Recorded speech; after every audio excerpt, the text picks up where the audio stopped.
જમીન સંપાદનમાં આપના જમીન માલિકોને રોકડ રકમ આપવાની માંગ સાથે જમીન સંપાદનના પીડિતોએ માંડવીથી રેલી યોજી। વડોદરા મહાનગર સેવા સદન તરફથી શહેરમાં મોટા પાયે મકાનો દુકાનોનું કરેલ ડેમોનેશન વિકાસ અને સ્માર્ટ સિટીના નામે જે લોકોએ પોતાની ખાનગી જમીન તોડીને કોર્પોરેશનને સોંપી હોય એ લોકોને કોર્પોરેશન દ્વારા રોકડ રકમ આપવા માટે જુદા જુદા બહાના કરતી હોય,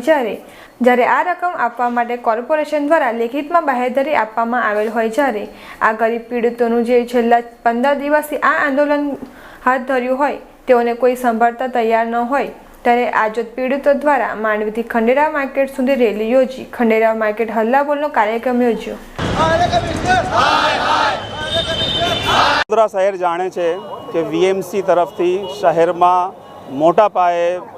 મકાનો દુકાનોનું ડેમોલિશન કરવામાં આવ્યું છે વિકાસના નામે અને સ્માર્ટ સિટીના નામે, પરંતુ જે લોકોએ પોતાની ખાનગી જમીન અને બિલ્ડિંગો મકાનો દુકાનો શોરૂમ તોડીને આપ્યા છે એ લોકોને કોર્પોરેશન રોકડ વળતર આપવા માટે તૈયાર નથી। જુદા જુદા બહાના કરીને જ્યારે કે એમણે લેખિતમાં આપ્યું છે, રાઇટિંગમાં બાંહેધરી આપી છે, તેમ છતાં કને બહાનું કાઢીને એ લોકો વળતર ચૂકવતા નથી। તેથી પીડિતો અને ગરીબો કે જેમનું સાંભળનાર કોઈ નથી એ લોકો પરેશાન છે, ડિપ્રેશનમાં છે અને આર્થિક ખેંચતાણ અનુભવે છે। તો અમે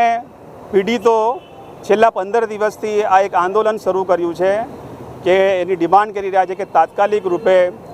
આ લોકોને એમનું જે વળતર છે કે જમીનની જે જંત્રી છે એના 2 ગણા આપવા જોઈએ, એ તાત્કાલિક આપો, નહીં તો આ આંદોલન જે છે ઉગ્ર થશે અને